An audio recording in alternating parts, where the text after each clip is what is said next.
네, 빅데이터 분석 기사 기출 8회 해설을 시작하도록 하겠습니다. 네 번째 과목 빅데이터 결과 해석 부분이고요. 총 20문항이 출제되었습니다. 자, 61번부터 보도록 하겠습니다. 자, 61번 불균형 데이터에 대한 설명으로 옳지 않은 것은, 불균형 데이터라는 것은 보통 데이터셋이 이렇게 있으면 뭐 A에 해당하는 게 뭐 100개, B에 해당하는 게 100개, C에 해당하는 게 100개, 뭐 이런 식으로 좀 균형 있게 분포해야지 이게 학습을 해서 어떤 게 A인지, 어떤 게 B인지, 어떤 게 C인지 이런 것들을 잘 구별해낼 수 있도록 하는 건데요. 불균형 데이터라는 것은 이런 거죠. A가 500개, B가 뭐 한 100개, C가 뭐 한 100개, 뭐 이 정도 예를 들어서 이렇게 비율이 잘 안 맞는 거죠. A가 훨씬 크잖아요. 이럴 경우에는 학습을 시키면 정확도는 되게 높게 나옵니다. 왜냐하면 이미 700개 중에 500개가 A이기 때문에 A로 분류하기만 해도 상당히 A일 가능성이 큰 거죠. 그렇기 때문에 정확도는 높아진대요. 이렇게 정확도가 높다고 해서 이 모델이 되게 좋은가? 라고 하기에는 신뢰를 하지 못하는 거죠. 왜냐하면 데이터 자체가 이미 불균형되어 있기 때문에 그렇습니다. 그래서 데이터가 불균형이 있는 경우에는 최적화된 모델의 학습이 어려울 수 있다. 네, 맞는 말이고요. 그럼 이것을 개선하려면 어떻게 할까요? 두 가지 방법이 있는데, 첫 번째, 어쨌든 두 가지 다 균형을 맞춰주면 됩니다. 균형. 첫 번째는 C나 B의 데이터를 곱하기 뭐 5를 해서 이걸 500개로 맞춰주는 거죠. 여기도 500개로 맞춰주고, 그래서 전체 1500개를 가지고서 학습을 하는 겁니다. 이런 방법을 오버 샘플링 이라고 합니다. 반대로 A를 줄여줄 수도 있어요. 500개 중에서 100개만 남겨놓고 나머지는 학습에서 무시하는 거죠. 그럼 100개, 100개, 100개 이렇게 가지고서 균형된 데이터를 가지고서 학습을 할 수가 있습니다. 이것을 언더 샘플링이라고 합니다. 자, 다시 보기로 돌아가면 두 번째, 불균형 데이터 집합에서는 정확도보다는 정밀도로 평가 지표를 설정해야 된다. 정확도는 힘들죠. 그 정확도만 가지고는 이거 판단하기가 힘드니까 정밀도라는 것은 얼마나 그 차민값을 그 정밀도라는 것은 참으로 예측한 거, 예측을 참으로 한 것들, 즉 50개를 참으로 예측을 했는데요. 그 중에서 실제 참인 걸 찾아보니까 45개더라. 그러면 50분의 45, 90%가 이제 정밀도, 이렇게 계산이 되는 거죠. 자, 이것은 훨씬 더 정확도는 이 전체를 대상으로 하는 건데, 지금 정밀도는 이 각각의 항목을 대상으로 하기 때문에 평가 지표로 설정하는 것이 좋습니다. 정밀도를. 학습 시 클래스의 개수보다 클래스 간의 샘플 수 차이에 영향을 받는다. 맞죠? 클래스의 개수는 4개가 되건 5개가 되건 큰 문제는 없고요. 그 A, B, C가 잘 균형 있게 분포되어야 된다. 이런 얘기입니다. 균형 데이터는. 그렇기 때문에 샘플 수, 클래스 간의 샘플 수 차이에 영향을 받는다. 맞습니다. 소수의 클래스는 언더 샘플링을 적용해 해결한다. 아니죠. 오버 샘플링을 적용해서 해결하는 게 맞습니다. 그래서 정답은 4번이 되겠습니다. 두 두 번째, 결측값을 대치하는 방법 중 회귀대치법에 대한 설명으로 맞지 않은 것은? 결측값을 대치하는 방법은 뭐 여러 가지가 있습니다. 아예 빼버리는 경우도 있고, 그 다음에 주변의 값을 가지고 대치하는 경우도 있고, 아니면 뭐 지정한 값을 가지고 대치하는 경우도 있고, 어쨌든 결측값이라는 것은 빈 값이기 때문에 이것을 채워 넣어 줘야 됩니다. 회귀대치법은 그래도 조금 더 어떤 수학적인 확률에 의해서 구하는 것이 되겠죠. 즉 회귀대치법이라는 것은 이런 겁니다. 결측값이 여기 x가 있고 y가 있고 회귀선이 이렇게 있다고 하면요, y 값을 어떤 값이 비어 있어요. 그랬을 경우에 여기에 있는 x 값을 보고, 얘기하면 100이다 그러면 100에 해당하는 y 값을 회귀선을 찾아서 구하는 거죠. 이 회귀선은 그 나머지 x, y 값을 가지고 이미 회귀 분석해서 나온 값입니다. 그래서 대체할 결측값을 예측하기 위해서 회귀 분석을 사용하는 게 맞는 거죠. 그래서 회귀선을 하고, 회귀선을 만든다는 것은 실제 어떤 값이 입력이 됐을 때 그 예측값을 여기서 찾아낸다는 얘기거든요. 그래서 데이터의 구조와 패턴을 반영해서 결측값을 대체할 수 있다. 즉 데이터의 구조와 패턴, 구조는 조금 애매하지만 패턴을 반영해서, 이게 패턴이잖아요. 데이터의 패턴을 반영해서 결측값을 대체한다. 맞습니다. 구조라는 것은 이렇게 분포 구조를 얘기하는 것 같아요. 독립변수와 종속변수 간의 관계가 약할 경우에도 적용이 가능하다. 실제로 회귀 모형은 독립변수, 여기가 y가 이제 종속이 되고요, x가 독립이 되는데, 독립변수의 값을 가지고 종속변수의 값을 예측하는 거예요. 그렇다고 하면 관계가 약하다고 하는 것은 예측력이 약하다는 것이거든요. 그래서 관계가 약하다 그러면 적용이 가능하지 않습니다. 관계가 강할 경우에 사용하는 것이 회귀대치법, 회귀분석입니다. 결측값이 없는 다른 변수를 이용해서 결측값이 있는 변수를 예측한다. 이것도 맞죠? 결측값이 없는 것을 이용해서, 이런 거죠. x값이 있고 y값이 있는데 x가 뭐 쭉 1부터 100까지 쭉 있어요. y는 20, 30, 40 뭐 이런 식으로 쭉 나가요. 근데 여기에 이제 결측값이 생겼다라는 겁니다. 그러면은 이것을 대충 여기와 x와 y의 상관관계가 있으니까 x의 값을 보고 y 값을 예측한다. 이런 의미죠. 그래서 결측값이 없는 다른 변수를 이용해서 결측값이 있는 변수를 예측한다. 맞습니다. 맞지 않는 것은 3번 독립변수와 종속변수 간의 관계가 약할 경우에도 적용이 가능하다. 그렇지 않다라는 겁니다.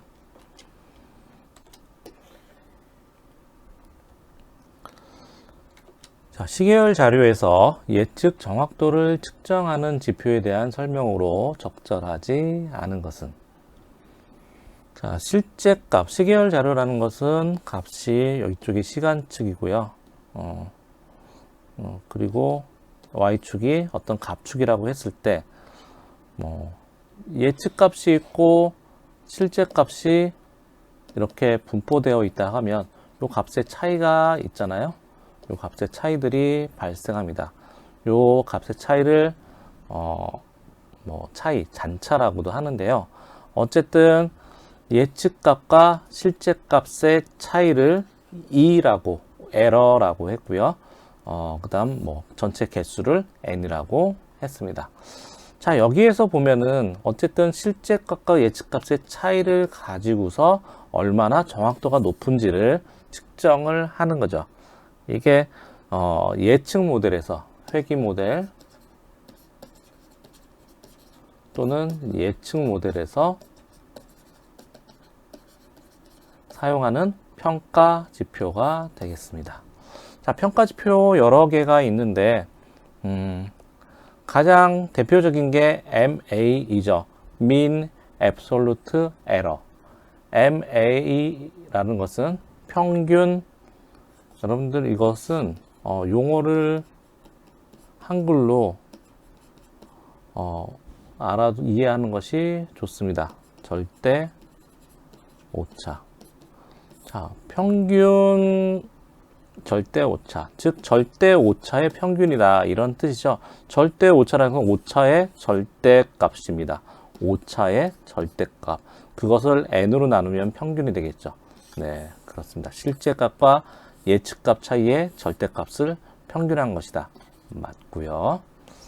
두 번째, MSE라는 것은 절대값을 구하는 게 아니고 평균 제곱 오차입니다. 제곱.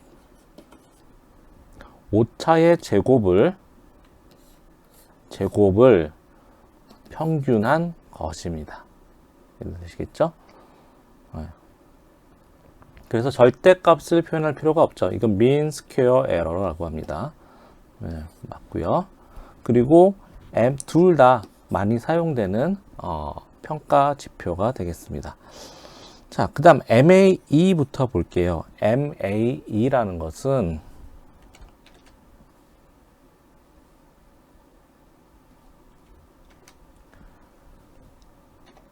평균 백분율 오차라고 하고요. 평균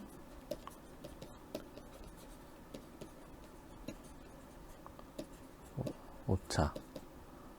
MA가 MP이죠. P는 퍼센티지입니다. 즉 백분율이라는 것은 비율을 말하잖아요. 비율. 즉 오차를 실제 값으로 나눈 것. 실제 값으로 나눈 것을 퍼센티지로 변환한 것입니다. 즉 오차를 실제 값으로 나눈 거 맞죠? 그것을 n으로 나눠서 평균을 구하고 이걸 퍼센트로 한 것이 MPE, 평균 절대값 오차가 되겠습니다. MAPE라는 것은 MPE잖아요. MPE의 A라는 것은 절대값, absolute, 절대, 평균,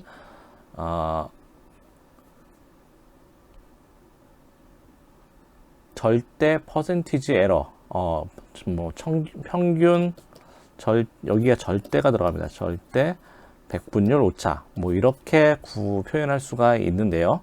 여기서는 어떻게 될까요? 여기까지는 또, 이게 아니죠. 다시 지우고 설명할게요. 자, 이게 평균, 백분율 오차,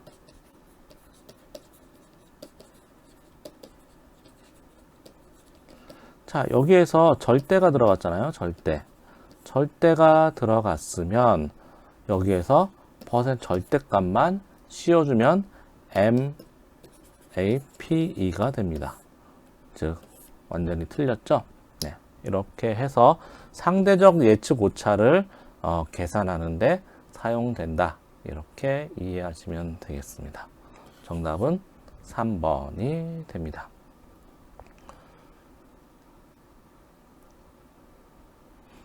네, 7번, 4번 한번 보겠습니다. ROC 곡선에 대한 설명으로 옳지 않은 것은, ROC 곡선도 굉장히 자주 나오죠. 자, X축이 1 마이너스 특이도입니다. 1 마이너스 특이도, 이것은 뭐와 같냐면은 FPR, 이게 펄스 포지티브 레이트,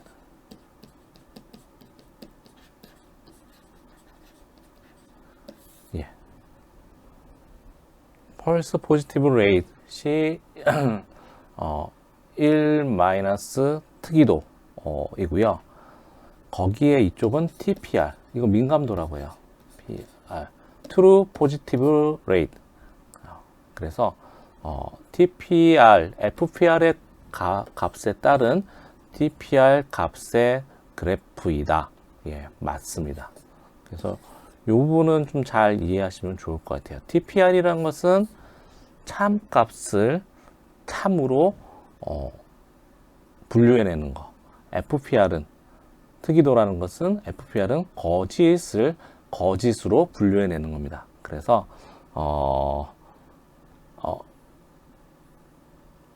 그래프가 이런 식으로 이제 그려지게 되고요.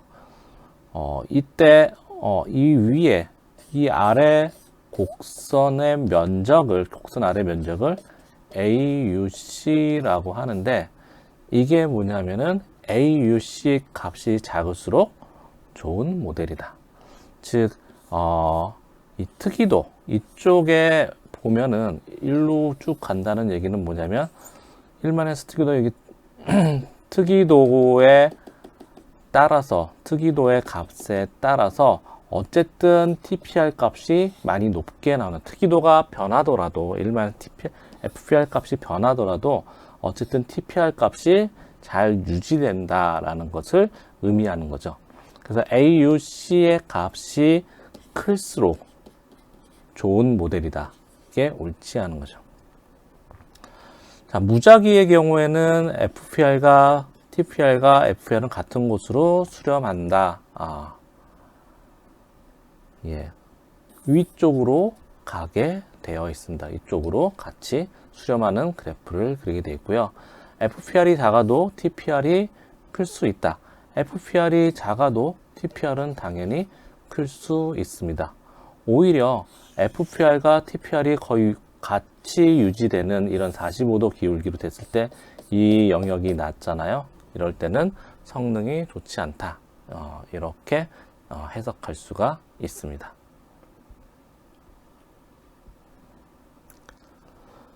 네, 다음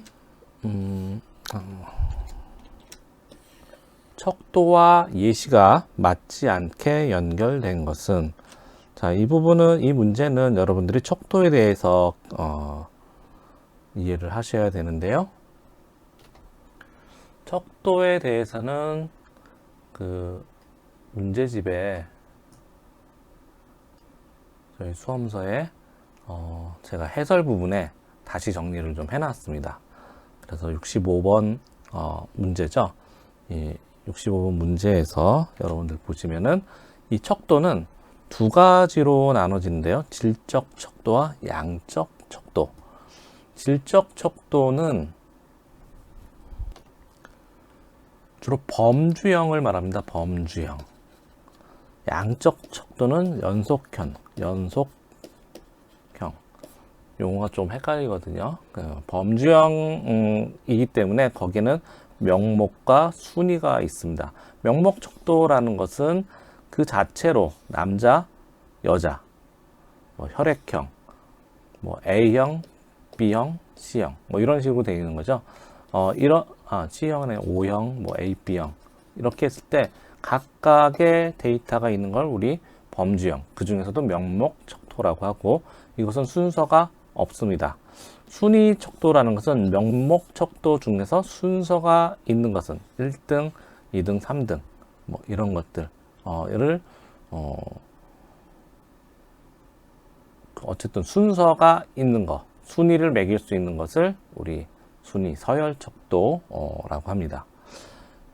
연속형 자료, 연속형 척도를 양적 척도라고 하는데요. 양적 척도에는 등간 척도와 비율 척도가 있습니다.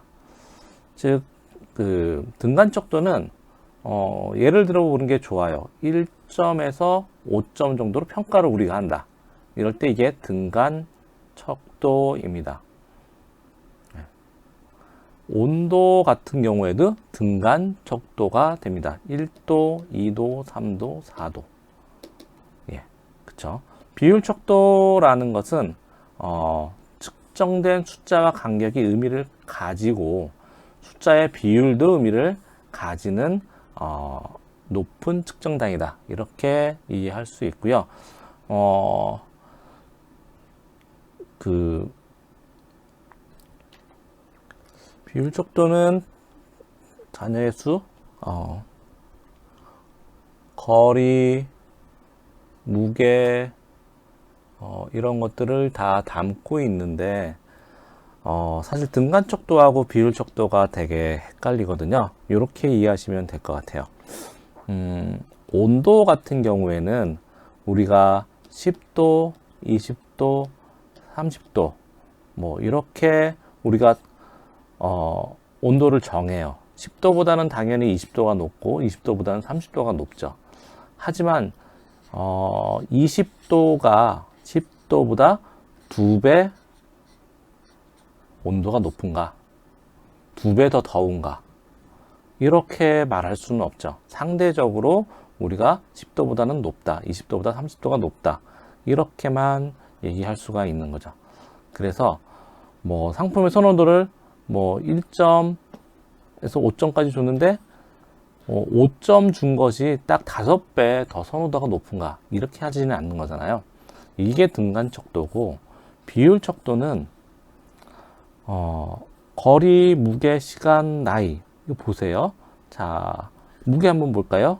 내 몸무게가 50kg이고 상대방의 몸무게가 100kg이라고 했을 때 이거는 몸무게가 딱 2배이죠.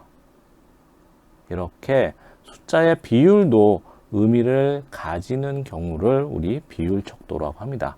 그래서 가장 높은 측정 단위라는 것은 가장 많은 의미를 가지고 있다, 이렇게 이해하시면 될 것 같습니다.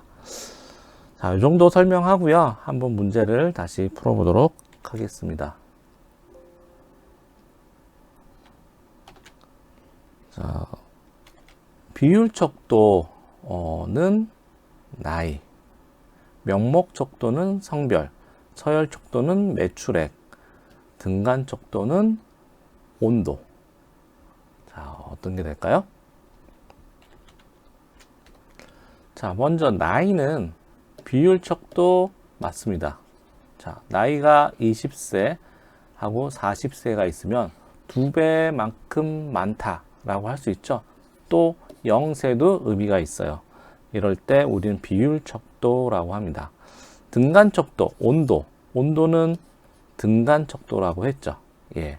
온도는 20도, 40도 있다라고 했을 때 40도가 20도보다 2배만큼 뜨겁다, 이렇게 얘기할 수가 없습니다.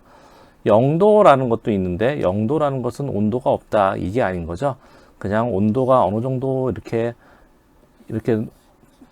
덥고 차고 했을 때 그냥 우리 여기를 0으로 하자 라는 의미입니다. 그래서 등간척도가 되고요. 비율척도는 그렇게 비율척도와 등간척도는 나눠볼 수가 있습니다. 성별은 명목척도가 많습니다. 남, 여, 뭐 F, M, F 이런 식으로 구별해 볼 수가 있죠. 서열척도라는 것은 이런 명목척도 중에 서열이 있을 때 1등, 2등, 3등 이런 식으로 순서를 매길 수 있을 때 서열척도가 됩니다. 매출액이라는 것은 순서가 있는 건 아니죠.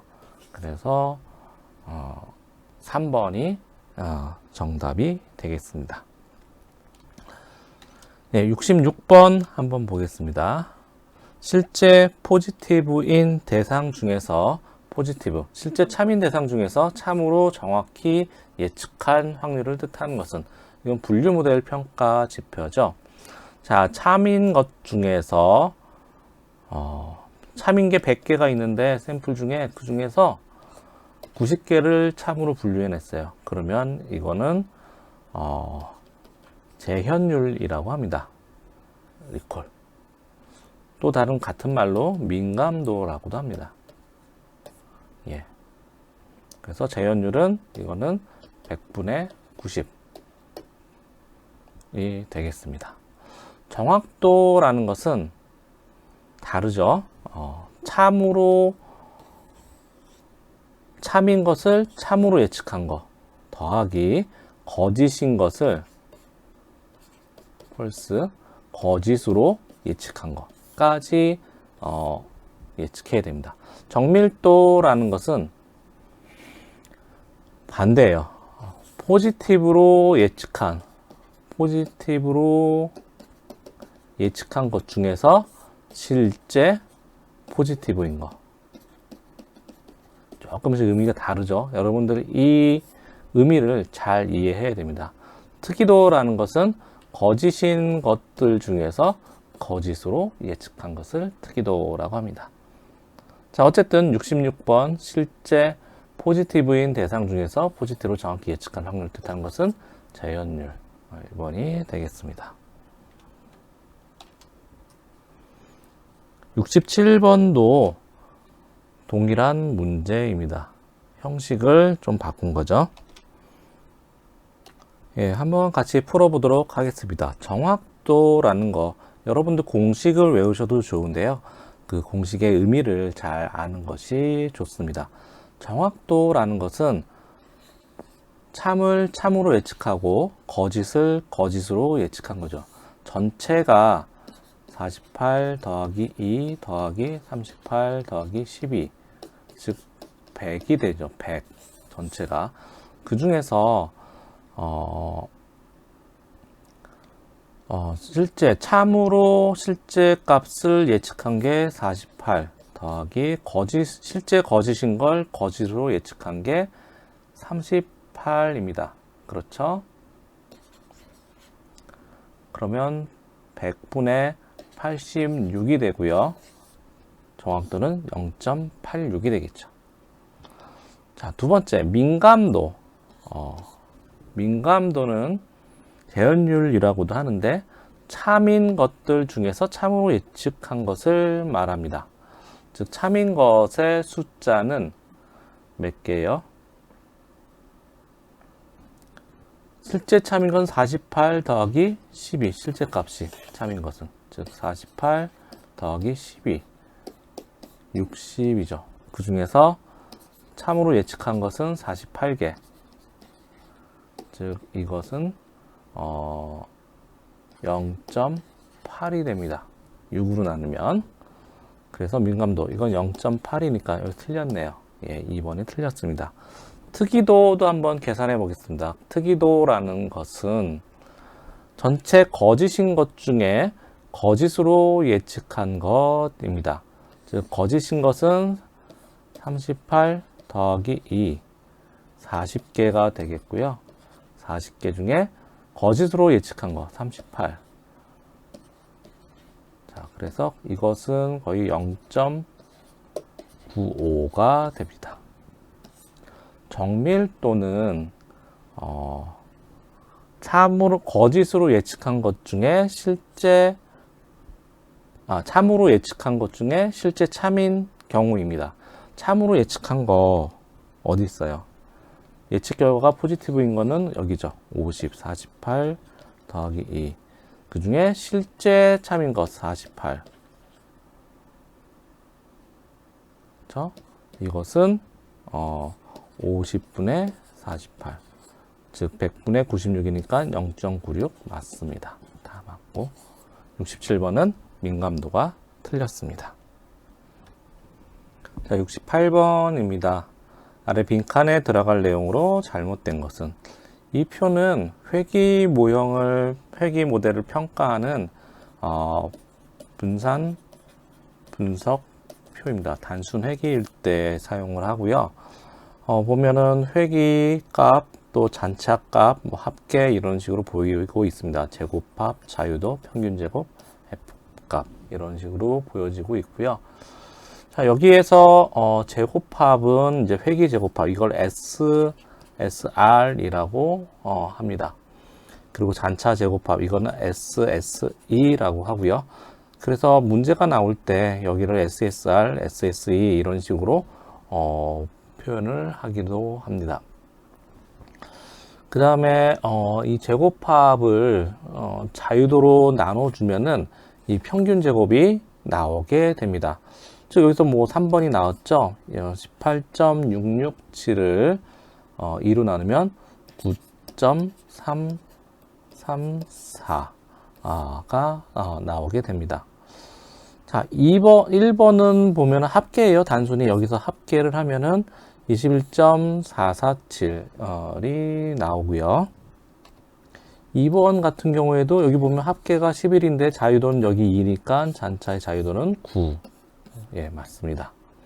3번 같은 경우에는 9.334였죠. 제곱합을 자유도로 나누기 때문에 그렇습니다. 그렇기 때문에 6.2 이거 아니고 9.334가 됩니다. F값 같은 경우에는 F값은 MSR 나누기 MSE라고 하는데요. 이게 회기 평균 제곱, 즉 이 값입니다. 그리고 잔차 평균 제곱, 이걸 나누면은 9.334 나누기 0.31 이렇게 되겠죠.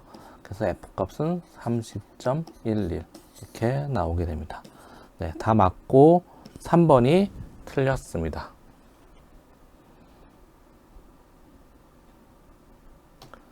예, 이런 분산 분석표 같은 경우에는 회귀 모델을 평가하는 평가 모델로서 최근에 좀 자주 나오기 시작하는 문제 유형인 것 같아요. 여러분들이 그 의미를, 표의 의미를 잘 이해하시면 좋을 것 같습니다. 자, 69번. 바이너리 변수에 대한 설명으로 맞지 않는 것은, 바이너리 변수라는 것은 값이 두 가지 중에 둘 중에 하나를 갖는다, 이런 얘기입니다. 0과 1을 갖거나 A와 B를 갖거나 이런 거죠. 즉 성별, 남녀 또는 출석 상태, 출석이냐 미출석이냐 이런 것들이 바로 바이너리 변수입니다. 이건 맞는 거죠. 두 가지 값만 가질 수 있는 변수이다. 맞고요. 로지스틱 회귀 같은 분류 모델에서 사용되다. 당연히 이걸 이진 분류라고 합니다. 0이냐 1이냐 A냐 B냐. 예, 원핫 인코딩은 연속형 데이터를 이진 형식으로 변환한다. 이진 형식으로 변환하는 것은 맞는데요. 연속형 데이터는 아니고,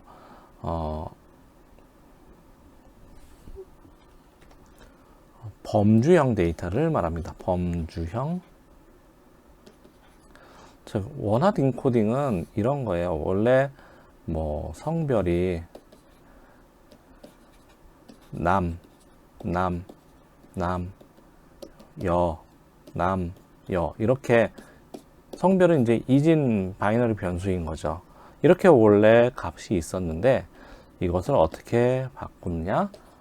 남, 여 이런 식으로 두 개로, 여기 값이 이진이니까 바꿔주는 겁니다. 그럼 여기에는 남이니까 1, 여는 0, 여긴 남이니까 1, 여긴 0. 그렇죠? 그 다음에 여기는 성별이 여잖아요. 남에는 0, 여에는 1. 여기는 1, 0, 0, 1 이런 식으로 해서 이 값들을 이진 형식으로 바꿔준다. 대신에 컬럼이 많아지겠죠. 여기는 남녀지만 A, B, C 성별이다 그러면 A, B, O, A, B 그래서 4개가 여기 컬럼이 생성이 될 겁니다. 원핫 인코딩은 그렇게 해서 바꿔준, 변환하는 기법이 되겠습니다. 정답은 4번. 자, 70번 보겠습니다. K폴드 교차 검증에 대한 설명으로 옳지 않은 것은, 교차 검증, K폴드 교차 검증도 시험에 항상 나오는 문제입니다. 자, K폴드 교차 검증이라는 것은 데이터셋을 K개로 나누는 겁니다. 모든 전체 데이터셋을. 만약에 10개로 나눴다고 하면 1번부터 10번까지 있겠죠. 이 각각을 하나의 폴드라고 하는 겁니다. 폴드. K개의 폴드로 나눈다. 그래서 첫 번째는 앞에 있는 9개는 학습 데이터로 사용하고요. 나머지 1개를 검증으로 사용합니다. 두 번째는 역시 9개를 사용하는데 이번에는 9번째에 있는 것을 검증으로 사용하고 나머지 1번부터 8번 그리고 10번 이것을 학습으로 사용합니다. 자, 이렇게 해서 몇 회? 10번을 반복을 하게 되는 거죠. 자, K-1개의 데이터셋은 학습용으로 사용하고 1개의 데이터셋은 검증용으로 사용한다. 지금 우리는 10개라고 했으니까 이렇게 한 건데 맞죠? 폴드의 크기가 작을수록 모델의 성능이 떨어진다. 그렇지 않습니다. 이걸 만약에 2개로만 했다라고 해요. 그리고 2번 반복해서 학습하고 검증하고 또 학습하고 검증하고 이런 식으로 해서 2번 하는 거랑 이걸 10번 반복하는 거랑은 다르죠. 즉 폴드의 크기가 작을수록 모델의 성능이 떨어진다 라는 말은 틀리다. 오히려 어느 정도까지는 폴드의 크기가 작을수록 모델의 성능이 높아집니다. 그렇다고 해서 데이터가 100개인데 그걸 뭐 10개 이상으로 나눌 수는 없잖아요. 적당한 크기로 나눠야 되는데 작을수록 모델의 성능이 높아지는 것이 더 맞습니다. 학습과 검증을 K번 반복해서 수행한다. 네, 맞죠? 그리고 K개로 나누어진 데이터셋은 각각 한 번만 검증용으로 사용된다. 즉 여기는 10번이 사용됐고요. 다음에선 9번, 다음에선 8번 이런 식으로 검증에 사용됩니다. 즉 10번의 반복 학습 중에서 한 번씩만 검증용으로 사용된다. 맞죠? 즉 옳지 않은 것은 2번이 되겠습니다. 정답.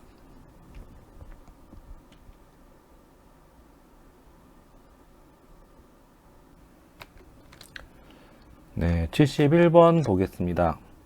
가와 나를 표현하기에 적합한 인포그래픽으로 가장 잘 연결된 것은 가가 보면은 지역별 코로나 발생률이고요. 나가 코로나 발병 이후부터 월별 코로나 발생률입니다. 자, 인포그래픽은 정확하게 분류를, 그 종류를 정확하게 하지는 않는데요. 주 유형들이 있기는 합니다. 제가 정답에도 좀 정리를 해 놓았는데, 주요 유형이 통계 또는 정보성, 인포그래픽. 예. 이런 포스터 같은데 어떤 통계 자료가 보여지는 그런 거겠죠. 뭐 차트라든가 그래프, 뭐 표 같은 걸 이용해서 통계적인 정보를 숫자를 보여주는 또는 그림을 보여주는 것이 이제 통계 또는 정보성 인포그래픽입니다. 두 번째가 이제 과정을 보여주는 게 있어요. 과정. 주로 보면은 뭐 하고 어떤 절차들, 이거 한 다음에 이렇게 해라. 뭐 이런 것들을 보여주는 게 이제 과정 또는 프로세스 인포그래픽이라고 합니다. 또 비교, 뭐 남자 여자 차이, 뭐 이런 것들을 이렇게 비교해서 보여준다든가 하는 그런 걸 또 하면 비교 인포그래픽이 되고요.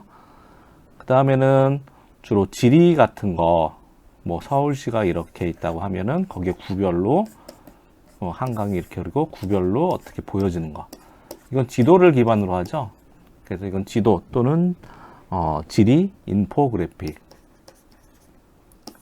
표현을 하고요. 그 다음에 어떤 항목들을 이렇게 쭉 1번, 2번, 3번, 4번 이렇게 나열하는 거, 이거를 목록형 인포그래픽이라고 합니다. 사실 이런 것들은 뭐 정형화돼서 딱 정의된 건 아니지만 인포그래픽에 이런 유형들이 있구나 정도를 여러분들이 이해하시면 될 것 같아요. 그 다음 타임라인 인포그래픽. 타임라인은 시간 흐름에 따라서 어떤 것들이 발생하는지를 이렇게 쭉 그려주는 것, 그것을 타임라인 인포그래픽이라고 합니다.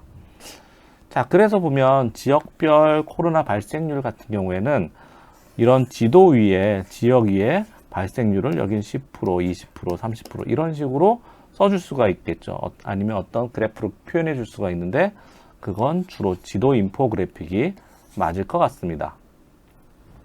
또한 코로나 발병 이후부터 월별 코로나 발생률 1월, 2월, 3월 발생률을 이렇게 그래프로 그려준다 그러면 이것은 타임라인 인포그래픽이 적당하겠죠.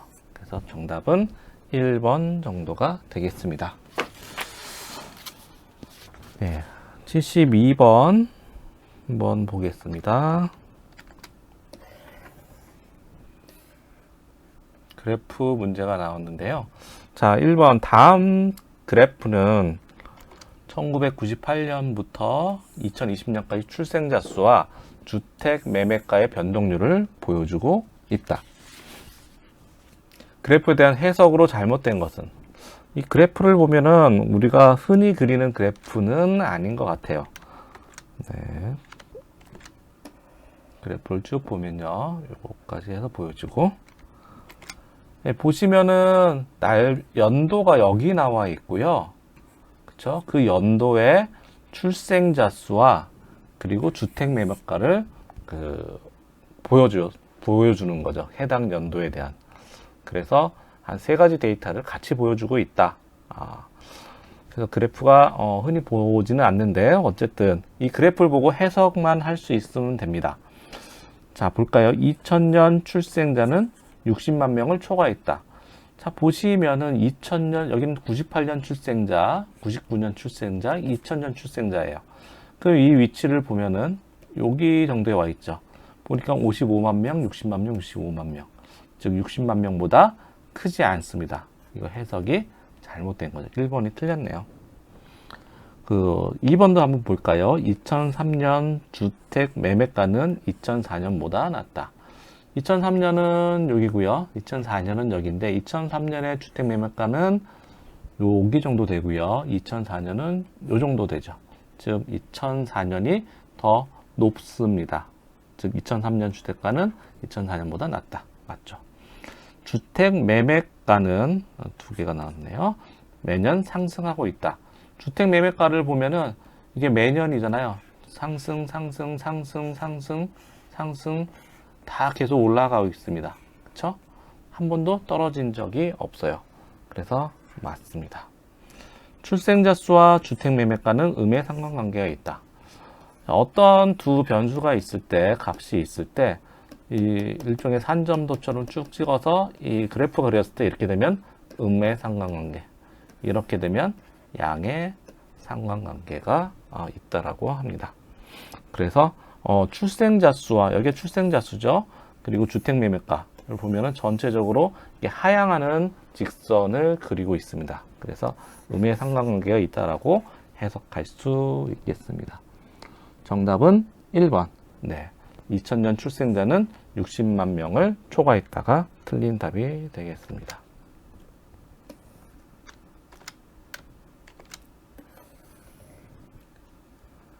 자, 다음 중 교차 검증에 대한 설명으로 옳지 않은 것은,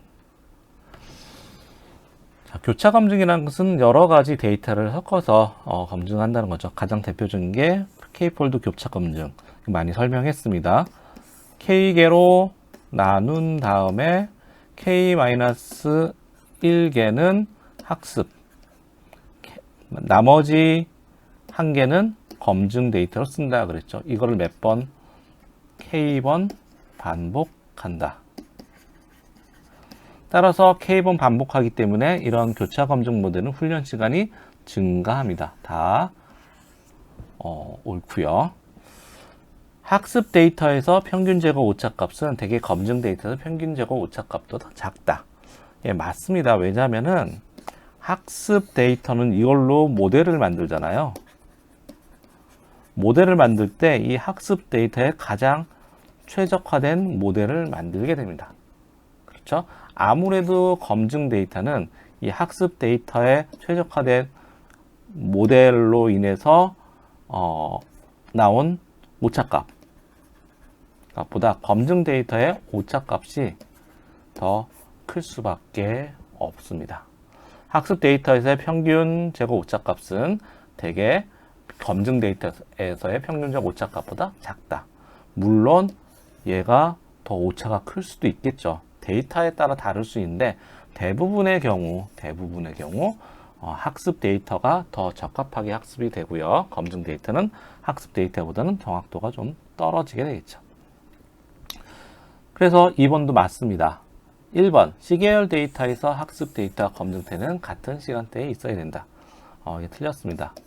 시계열 데이터라고 하면요, 보통 예를 들어 1월부터 2월, 3월, 4월, 5월 해서 뭐 12월까지 있다라고 했을 때 사실은 이 시계열 데이터는 여기에서 발생한 데이터 값이 여기로 뒤로 영향을 미치는 거예요. 이 뒤에 있는 시간의 데이터가 앞에 영향을 미치지는 않겠죠. 예, 그렇기 때문에 시계열 데이터에서는 이 시간에 따라서 학습 데이터는 시간 앞에 있어야 되고요. 검증 데이터는 학습 데이터보다 뒤에 있어야지 학습이 됩니다. 그래서 교차 검증을 할 때는 이런 식으로 학습하고 검증하고 또 이런 식으로 학습하고 검증하고 이런 식으로 시계열 데이터는 교차 검증이 이루어지게 됩니다. 따라서 시계열 데이터에서 학습 데이터와 검증 데이터는 같은 시간에 있어야 된다. 이것이 이 답이 틀렸습니다. 74번 보겠습니다. 74번 다음은 OECD 국가 중 유럽과 그 외 국가의 GDP에 대한 박스 플롯이다. 해석으로 옳지 않은 것을 고르시오. 박스 플롯에 대한 것도 여러분들이 잘 이해하시면 좋을 것 같습니다. 자, 일단 4분위 수를 좀 알아셔야 되는데 숫자가 이렇게 순서대로 정리가 되어 있습니다. 뭐 한 100개가 있다라고 할게요. 그럼 여기가 최소, 여기가 최대가 되겠죠. 자, 그때 가운데를 우리 중앙값이라고 합니다. 중앙값. 이 숫자의 전체 가운데 여기에 50개, 여기 50개 이렇게죠. 그 가운데 있는 값이 중앙값이고요. 딱 절반을. 그리고 또 거기에 절반. 여기가 1, 4분위 수. 여기가 3, 4분위 수. 즉 같은 숫자로 같은 개수로 이렇게 딱 나눠주는 겁니다. 그 중앙값이 그거죠. 자, 그래서 보면은 이거를 그림으로 그려보게 되면요. 일단 박스를 그릴 때 이 박스가 여기가 3, 4분위 수, 여기가 1, 4분위 수입니다. 그리고 가운데 선이 하나 그어져 있죠. 여기 선이 있습니다. 이게 바로 중앙값입니다. 그래서 박스 플롯을 보면 이제 이 데이터의 분포를 우리가 알 수가 있는 거죠. 자, 그 다음에 1, 4분위 수, 1, 4, 여기를 IQR이라고 하는데요. 이 1, 4분위 수 곱하기 1.5, 이렇게 쓸게요. 1, 4분위 수, 여기죠. 여기보다 빼기 IQR 곱하기 1.5 한 거. 대충 여기 어디가 되겠네요. 여기가 경계가 4분위 경계가 되는 겁니다. 아래 경계. 반대로 3, 4분위 수 더하기 IQR 곱하기 1.5. 이거 우리 정의한 거야. 그 위에가 위에 경계가 되는 거예요. 자, 그 중에서 이 데이터 중에서 그 경계 안쪽에 들어와 있는 것을 여기 최소값, 여기 최대값이라고 합니다. 예, 그렇겠죠? 자, 그래서 그 위치를 이렇게 최소값과 최대값을 쭉 이렇게 연결해 놓은 것이 바로 이 4분위 범위, 그 박스 상자 그림, 상자 수형 그림 또는 상자 그림, 박스 플롯에 대한 작성법입니다. 자, 그럼 여기 앞에 위에 이런 것들이 이 범위 내 이 위쪽으로 넘어갈 수도 있잖아요. 넘어갈 수 있으면 그 넘어간 것으로 표시를 합니다. 이런 식으로 표시를 합니다. 현재 여기는 넘어간 게 없죠. 그렇다면 최소값, 최대값이 있다라고 볼 수가, 여기 경계가 요 값이 바로 최대값, 최소값이라고 볼 수가 있는 거죠. 자, 그 정도 이해하시고 한번 문제를 풀어보겠습니다. 유럽 국가의 GDP의 중앙값은, 유럽 국가 GDP의 중앙값은 여기입니다. 비유럽 국가 GDP의 중앙값보다 여기죠. 크죠? 네, 맞습니다. 유럽 국가 GDP의 평균이 비유럽 국가 GDP의 평균보다 신뢰구간 95%에서 유의하기 높다.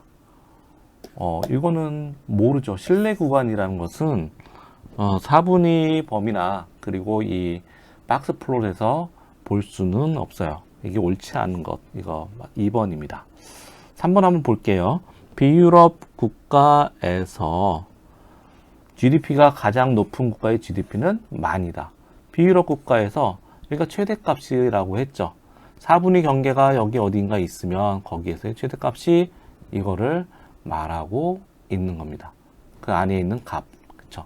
사실 더 위에 뭔가가 더 있으면은 이제 더 찍었겠죠. 표시가 됐을 텐데 더 위에 없습니다. 사실 이 위에 가는 거 이런 것들을 우리는 이상치, 이상값이라고 구별을 하는 거죠. 그래서 이 박스 플롯은 이상값을 구별하는데도 분류해내는데도 유용하게 사용이 됩니다. 자, 어쨌든 가장 높은 국가의 GDP는 여기죠. 만이 되겠습니다. 유럽 국가의 IQR은 여기서 3, 4분위 수에서 1, 4분위 수를 뺀 거라고 했습니다. 유럽 국가의 IQR은 여기죠.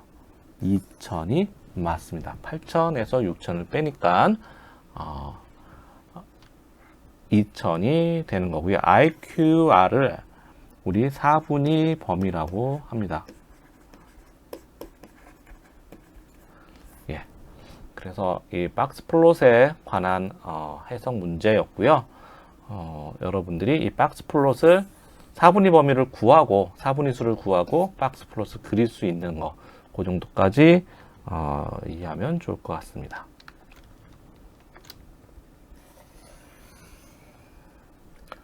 75번.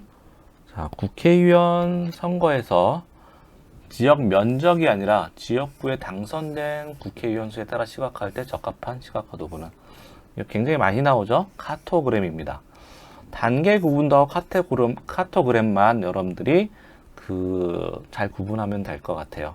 어떤 서울시에서 그 지도를 있는 그대로 그려가지고 거기에 표시를 할 때, 그럼 여기가 10, 여기가 20, 그런데 여기가 100이라고 해도 대충 구의 크기는 비슷하잖아요. 그렇기 때문에 이 숫자를 잘 표현하지 못한다는 게 단계 구분도의 단점이 되는 거죠.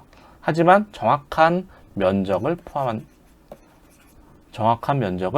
표현한다. 이게 단계 구분도고요. 카토그램은 그게 아닌 과장돼서 그립니다. 국회의원 수가 여기 강동구가 100명이 됐어 라고 하면은 여기를 더 크게 그리는 거죠. 이렇게 있을 때 강동 여기가 100, 나머지 여기 10은 작게 그리고 20은 또 적당히 그리고, 이런 식으로 해서 많이 당선된 수를 정확하게 더 강조해서 그릴 때 이런 걸 카토그램이라고 하는 거죠. 픽토그램은 어떤 이정표, 우리 신호등, 도로 표시판 같은 거, 그런 것들 이렇게 아주 간단하게 상징적으로 그릴 때 픽토그램이라고 하고요. 하이퍼볼릭 트리는 트리인데 트리를 중앙에서부터 이렇게 뻗어나가는 트리 모양의 차트를 하이퍼볼릭 트리라고 이렇게 합니다. 그래서 지역구에 당선된 국회의원 수에 따라 시각화할 때 적합한 도구는 1번이 되겠습니다.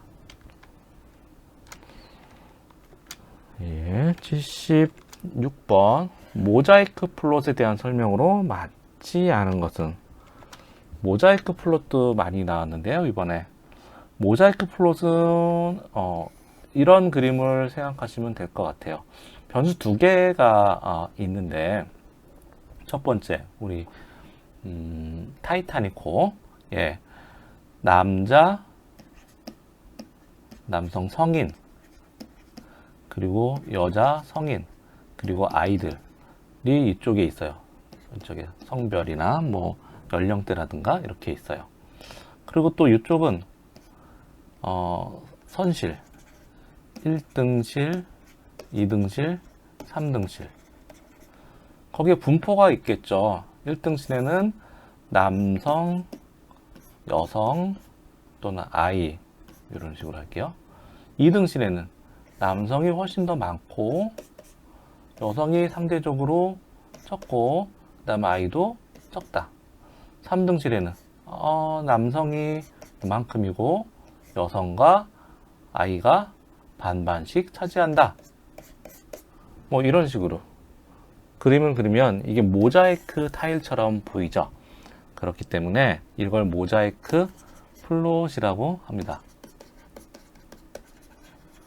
자, 그럼 이런 플롯에 대한 설명으로 맞지 않는 것을 고르면요.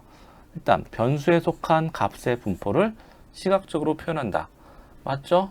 여자, 남자, 아이 이거 이 속한 값의 분포를 시각적으로 표현해주고 있습니다. 2개 이상의 범주형 데이터의 상관관계를 나타낸다. 그렇죠? 여기 보면은 여기는 선실, 여기는 뭐 탑승객이라고 할게요. 탑승객. 이 두 변수의 값의 분포를 상관관계를 이렇게 보여주고 있습니다. 3번 열의 넓이는 가로축에 표시된 관측시 수에 비례한다. 자, 넓이. 관측치가 크면요. 여기 넓이가 넓어집니다. 여자가 많으면 이게 더 많아지겠죠. 더 작으면 더 작아지고요. 그렇죠? 맞죠. 히스토그램 안에 히스토그램이 있는 형식이다. 이거는 아닌 것 같아요. 어디 안에 어디 뭐가 있는 형식은 아니죠. 히스토그램하고도 좀 다릅니다. 히스토그램은 어떤 구간에 따른 뭐 10대, 20대, 30대의 도수를 표현하는 거죠. 40대, 뭐 60대 이런 식으로 그려놓은 게 히스토그램인데 모자이크 플롯하고는 전혀 다른 개념이 되겠습니다. 그 정답은 4번. 자, 77번 보겠습니다. 다음 중 기초 통계량과 그래프로 확인할 수 없는 것을 고르시오. 일단 기본적으로 기초 통계량이라고 하면은 대표적인 게 평균, 표준 편차, 분산, 뭐 중앙값, 뭐 최빈값 이런 것들이 있습니다. 또 사분위수 같은 것도 기초 통계량이 될 수가 있죠. 즉 데이터가 어떻게 분포되어 있는지 또 어떤 모양을 갖고 있는지를 직관적으로 볼 때 이 기초 통계량을 사용을 하게 됩니다. 그래프라는 것은 뭐 막대 그래프라든가 점 그래프, 꺾은 선 그래프라든가 뭐 어떤 원 그래프, 뭐 아까 방금 했던 모자이크 플랫 이런 것들이 있죠. 어떤 분포나 이런 것들을 볼 수 있는 것. 이게 이제 그래프로 확인할 수가 있는 거죠. 자, 그래서 보면 결측치, 이상치, 통계적 유의성, 데이터 분포가 보기로 나왔는데요. 이 중에서 결측치, 이상치, 결측치는 그래프로 확인할 수가 있고요. 이상치도 이런 사분위 범위 같은 걸로 상자 수형 그림으로 확인할 수가 있습니다. 또 사분위수나 그 사분위 경계값을 구해서 그보다 높은 것을 이상치로 만들기도 합니다. 또는 데이터의 분포를 쭉 찍어 보면서 어디가 빠졌는지를 결측치를 찾아볼 수도 있겠죠. 그리고 통계적 유의성은 기초 통계량으로 볼 수는 없고요. 데이터의 분포 당연히 볼 수 있죠. 통계적 유의성이라는 것은 어떤 가설이 있다고, 그렇죠? 어떤 모집단의 특성을 추정하기 위해서 어떤 가설을 설정하게 되고요. 그것을 추정 또는 검정하게 됩니다. 그래서 이것이 통계적으로 유의하다. 즉 샘플을 우리가 표본으로 추출한 것이 통계적으로 모집단을 우리가 추정하는데 통계적으로 유의하다라고 할 때 사용하는 것이지 실제 기초 통계량이 아닌 우리가 어떤 지표 같은 것은 통계적 검증을 위한 지표 같은 것을 통해서 검증을 하게 됩니다. 그래서 3번 통계적 유의성이 우리 기초 통계량이나 단순한 그래프로 확인할 수 없는 것이 되겠습니다. 78번 볼게요.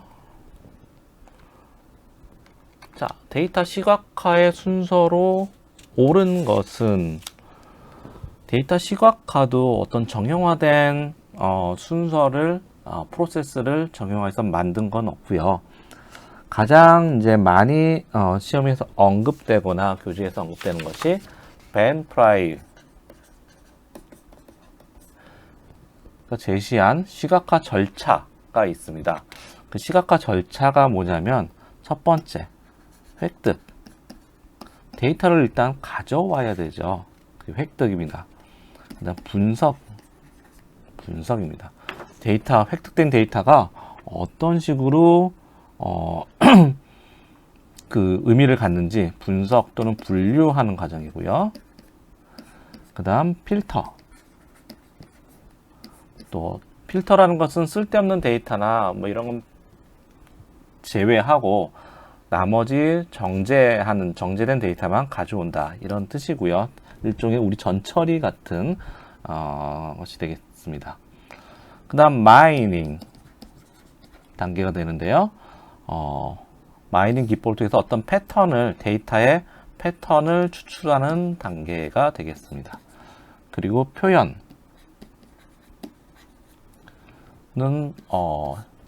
시각화해서 표현을 하는 단계가 되겠고요. 그래프로.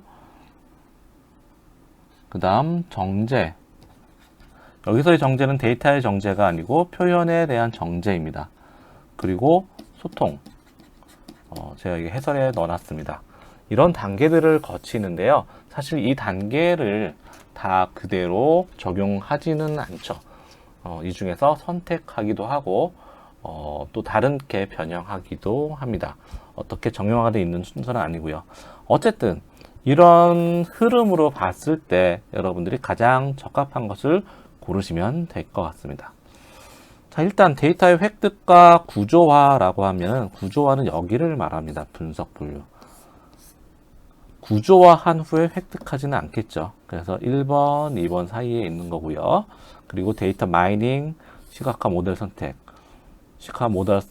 시각 표현, 데이터 마이닝 이렇게 있는데요. 자, 여기서 보면은 데이터 마이닝이라는 것이 우리가 말하는 주로 분석이 됩니다. 머신은 또 학습, 어떤 패턴을 발견하는 거, 이게 되겠죠. 자, 그렇게 어떤 패턴을 발견해야 그 다음에 시각화 표현을 합니다.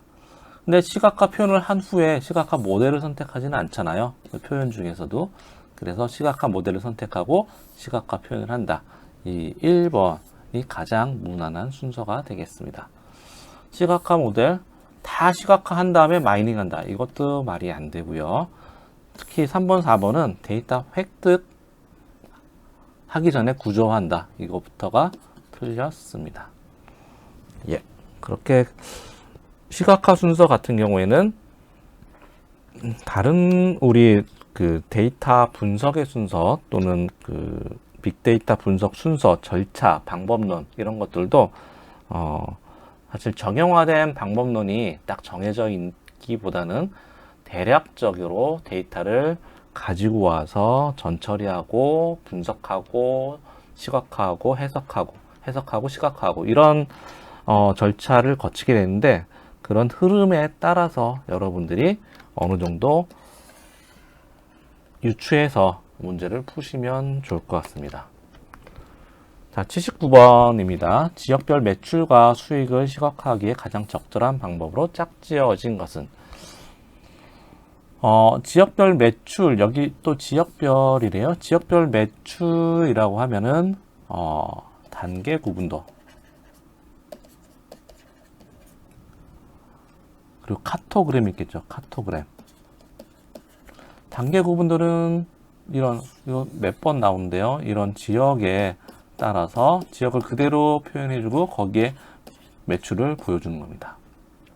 카토그램은 매출에 따라서 굉장히 지형을 일그러뜨려서 보여주겠죠. 자, 단계 구분도가 여기 코로 플레이스 맵이 바로 이 단계 구분도입니다.